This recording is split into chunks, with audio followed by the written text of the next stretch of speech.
Good morning everyone. ये हमारे agriculture chapter 4 का पार्ट 2 वीडियो है। ओके, पार्ट 1 वीडियो आप लोगों को पहले ही मिल चुका है। आई होप आप सबने कंप्लीट कर लिया होगा। आज हम देखने वाले हैं इसी चैप्टर में पार्ट 2, जिसमें आज हम पढ़ने वाले हैं क्रॉपिंग पैटर्न के बारे में। ओके, आज हम पढ़ने वाले हैं क्रॉपिंग पैटर्न के बारे में।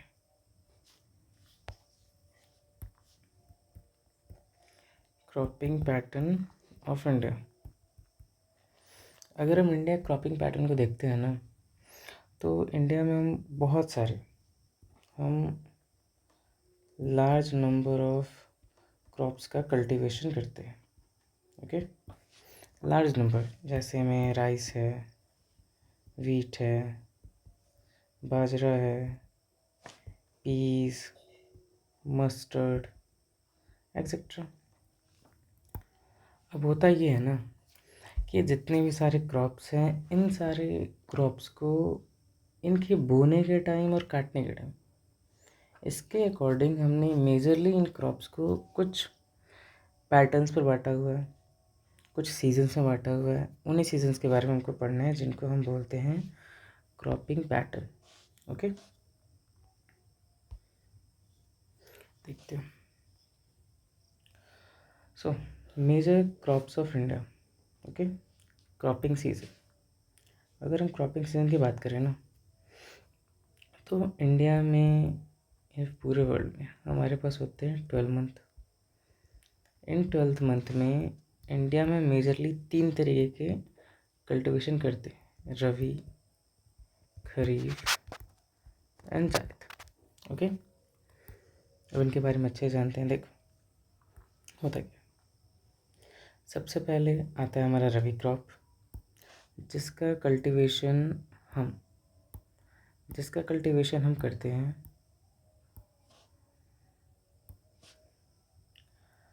इसकी बुआई हम करते हैं दिसंबर में, और हार्वेस्ट करते हैं कब? अप्रैल टू जून। यानी दिसंबर में हमारा कौन सा मंथ चल रहा होता है और कौन सा सीज़न चल रहा होता है? विंटर। क्लियर। खरीफ की बात करते हैं। खरीफ का कल्टीवेशन हम करते हैं कब? जून से जुलाई में। और जून से जुलाई में इंडिया में क्या होता है? मानसून। और इसका हार्वेस्टिंग सितंबर टू अक्टूबर में हो जाता है। और वहीं अगर जायद की बात करें, sown and harvest in March to July. अब देखो, यहाँ पे समझने वाली बात यह है ना कि जैसे जनवरी, फरवरी, मार्च, अप्रैल,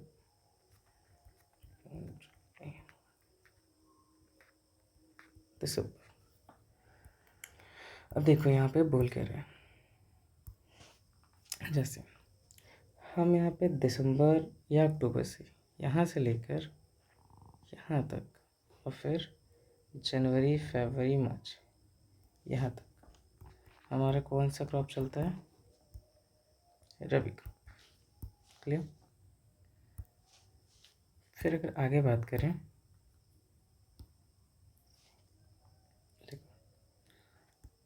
जनवरी, फरवरी, मार्च। ओके, और यहाँ पर देखो ना, तो हमारा जो खरीफ क्रॉप है ना, इसका कल्टीवेशन हम स्टार्ट करते हैं जून जुलाई से लेकर सितंबर अक्टूबर तक। यहाँ पे कौन सा क्रॉप होता है? खरीफ क्रॉप। अब बीच में ये है ना कि बीच में हमारे पास ये कुछ मंथ हमारे पास बच जाते हैं। अब इंडिया में तो हम खेतों को खाली छोड़ने की आदत हमारी है नहीं, तो हम क्या करते हैं ना, इसमें कुछ ऐसे फ्रूट्स बोल सकते हो, खासकर वैसे फ्रूट जो वाटर कंटेनिंग फ्रूट्स होते हैं। ओके, अगर एग्जांपल में बात करो तो ले सकते हैं वाटरमेलन, ओके, कुकुम्बर। ये ऐसे हम फ्रूट्स का कल्टीवेशन यहाँ पे करते हैं। ठीक है, और यही सीज़न जो होता है ना हमारा, ये सीज़न हमारा कहलाता है जायद। क्लियर। तीनों सीज़न क्लियर है। फर्स्ट सीज़न है रबी, सेकंड सीज़न है खरीफ एंड थर्ड सीज़न है जायद। और इनका टाइम पीरियड जो है वो भी यहाँ पर समझ में आ गया होगा। आगे चलते हैं। देखो, पहले क्रॉप के बारे में बात करते हैं। पहला क्रॉप है हमारा रबी क्रॉप। ओके, रबी क्रॉप का डेफिनेशन से ही क्लियर है कि ये जो क्रॉप है ना, इस क्रॉप का कल्टीवेशन होता है कब? जब हमारा विंटर शुरू होता है। तो विंटर शुरू कब होता है? नवंबर। ओके, या फिर नवंबर दिसंबर में हमारा विंटर शुरू हो जाता है, तो इसी टाइम पे इसे कल्टीवेशन करने लगता है और स्प्रिंग के टाइम में इसको हम हार्वेस्ट कर लेते हैं। अब रबी क्रॉप्स के अगर एग्जांपल्स हम देखते हैं तो इसमें कौन कौन से क्रॉप्स हैं जो एग्जांपल्स हैं? Wheat, barley, mustard, peas. Okay, देख लो। Sown in October December, harvested in April June. Wheat एक अच्छा हमारा एग्जांपल है। देन मस्टर्ड है। और ये ओट्स, ये बहुत सारे एड्स देखा होगा ना आप लोगों ने, जैसे हॉर्लिक्स के होते हैं। ओके, फिर ये कुछ कुछ ऐसे कंज्यूमिंग प्रोडक्ट्स होते हैं जिसमें ओट्स का ऐड आता है। तो ये ओट्स भी हमारा कौन सा क्रॉप है? रबी क्रॉप। क्लियर? अब आगे चलते हैं नेक्स्ट क्रॉप पे। नेक्स्ट है हमारा खरीफ क्रॉप। खरीफ क्रॉप इंडिया का मॉनसून क्रॉप भी इसको बोला जाता है। ओके, अब ऐसा क्यों बोला जाता है ये हम देखते हैं।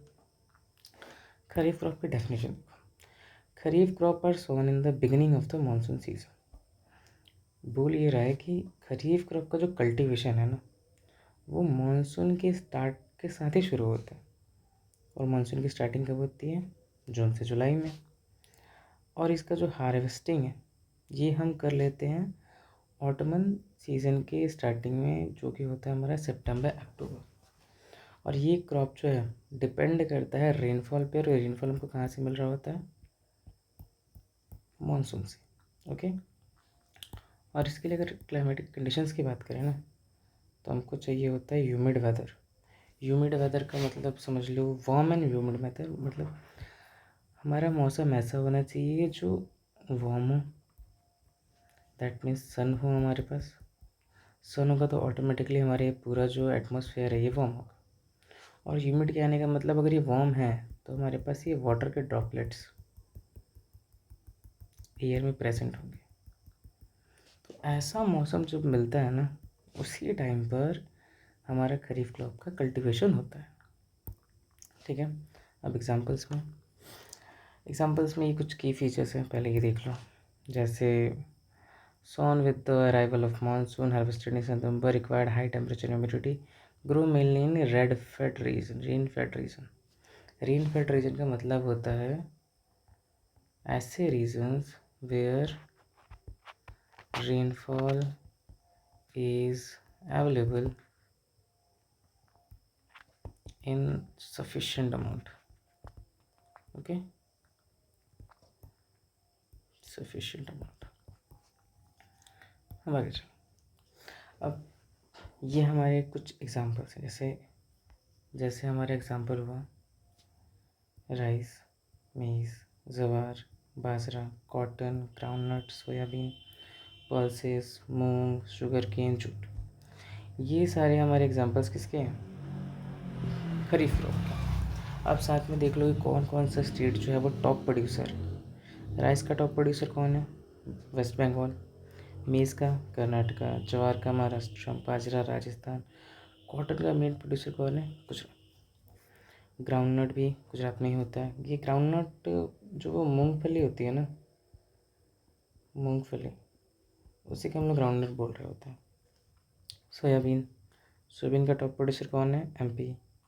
पल्सेस का एमपी। शुगर केन यानी गन्ने का टॉप प्रोड्यूसर कौन है हमारा? एमपी। फिर जूट की बात करेंगे तो जूट वेस्ट बंगाल। अब देखो ये ना इनके कुछ यूजेस हैं कि इन सारे क्रॉप्स का यूज़ कहाँ कहाँ होता है, ये पढ़ लेना। चलो एग्जाम्पल आप आगे देखो। क्लाइमेटिक कंडीशन की अगर स्पेसिफिकली बात करें तो इस क्रॉप के लिए हमको क्लाइमेटिक कंडीशन कैसा चाहिए होता है? टेम्परेचर होना चाहिए 25 to 35, rainfall 100 to 150 centimetre, and soil कैसा होना चाहिए? लूमी सॉइल होना चाहिए, वेल ड्रेन। ये कुछ ज़्यादा याद रखने की ज़रूरत नहीं है। अगर बारिश अच्छी हुई ना, तो चाहे सॉइल तुम्हारा एलुवियल हो, ओके, एलुवियल हो, या फिर सॉइल तुम्हारा लूमी हो, या फिर सॉइल तुम्हारा सेमी सैंडी हो। ऐसा नहीं कि पूरा वो सैंडी सॉइल ही हो। अगर इन सब में रेनफॉल अच्छा हुआ ना और पानी इनको मिलता रहा, वाटर मिलता रहा, तो यहाँ पर भी राइस का कल्टीवेशन और अदर जो हमारे खरीफ क्रॉप के कल्टीवेशन से वो अच्छे से हो सकते हैं। देखो ये है हमारा सोयाबीन। अब पता नहीं बहुतों ने सोयाबीन का प्लांट देखा नहीं होगा, देख लो कुछ सोयाबीन का प्लांट कुछ ऐसा ही दिखता है। ओके, ये शुगर केन सबने देखा होगा। ये है कॉटन का प्लांट। ओके, जो हम कॉटन कॉटन करते रहते हैं ना, यही एक्चुअली में कॉटन का प्लांट होता है। ये है हमारा ग्राउंड नट, मूँगफलियाँ, राइस, ये है मेज़। ओके, अब देखो ये है जायद क्रॉप। जायद क्रॉप बताया ना कि जैसे रबी क्रॉप और खरीफ क्रॉप, इनके बीच में जो टाइम बचता है ना कल्टीवेशन के लिए, यहीं पर हमारा कौन सा कल्टीवेशन होता है, जायद क्रॉप का कल्टीवेशन होता है। ओके, और इसी क्रॉप्स को हम बोलते हैं जायद क्रॉप। अब इनका जो कल्टीवेशन है ना, ये देखो बता, short season between rabi and kharif season के बीच में जो टाइम बचता है उसमें किया जाता है। ठीक है, और ये ज़्यादातर टाइम कब होता है, ड्यूरिंग समर मंथ, यानी वही मार्च टू जून समझ सकते हो।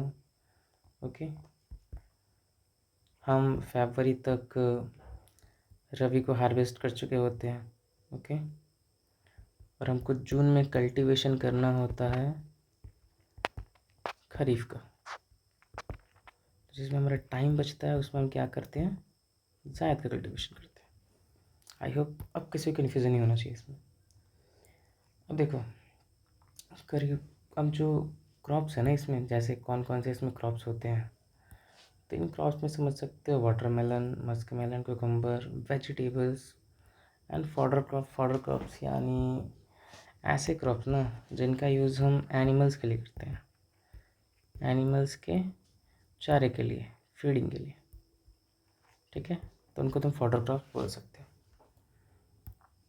जैसे भी तुम्हारा वाटरमेलन हो गया, ये और ये कुछ तो है, मुझे क्लियर नहीं हो रहा कि क्या है, देख लेना।